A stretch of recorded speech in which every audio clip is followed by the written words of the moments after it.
Welcome back. I'm joined now by sports broadcast coordinator Kim Alexander, sports psychology coach Dan Cox, graduate assistant Sarah Vineyard, and student athlete Alex Bull. Welcome, everyone. Thank you. Thank you. Former UCLA star Ed O'Bannon is suing the NCAA for using his likeness. The case will appear in court, federal court in July 2014. So, guys, my question to you is, should athletes be paid in college? What do you think, Kim? No, I think it works the way it is. It's kind of like a starting job where they do get a lot of benefits. They get coaching, they have access to scouts, they've already had a lot of things that are worth money.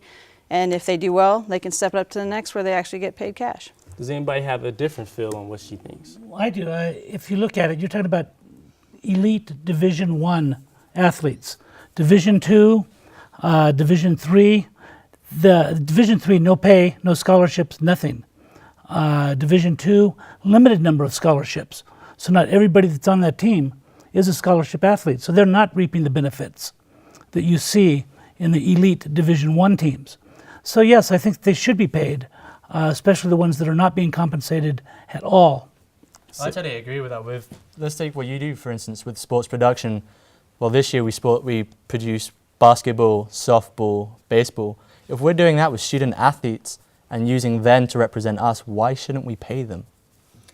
Like I said, I think especially because they do get all this training and preparation to go further later on, and especially with all the equipment they get to use, the food, the housing and things like that all add up to a good benefit for a starting place, and they can work their way up. At the college level, though, you're not a professional. I mean, like what you said earlier, you're training to be a professional. And if you're going to pay one athlete, you need to pay them all, Division I, II, and III. And I think that could create problems later on. Right. Who gets paid? That's a really good question. And women athletes and different level of athletes in different sports, it's going to really make it hard to draw the line of who gets paid and who didn't. But you mentioned earlier about athletes moving to the next level to get paid. What happens if they don't get to the next level? Then they get a great education. Yes. So, speaking of the great education that you guys just mentioned, so do you think that the benefits that the athletes get from college is enough fair compensation for what they do for the schools and bringing all the money they bring into?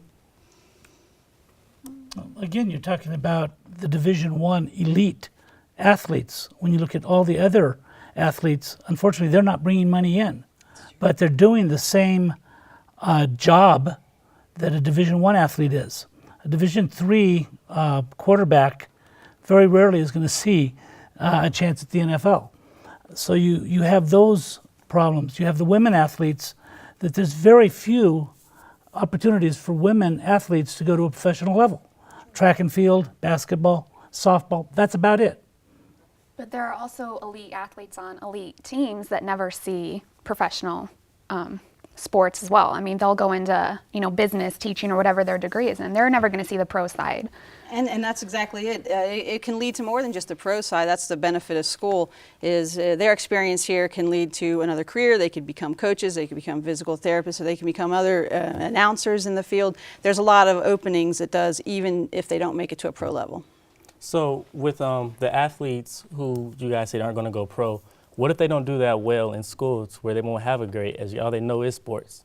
Well, that would be their fault. The word student does become before athlete, so mainly they should be here for school. However, not everyone has the same, let's say, I can't think of the word, but not everyone is into education. Not everyone is education savvy. They are athletes. Let's take Bennett, for instance. He came in here, he was a dominant force in high school. Okay, well, hold that thought. Time now for a quick break. When we get back, more Game On. Stay tuned.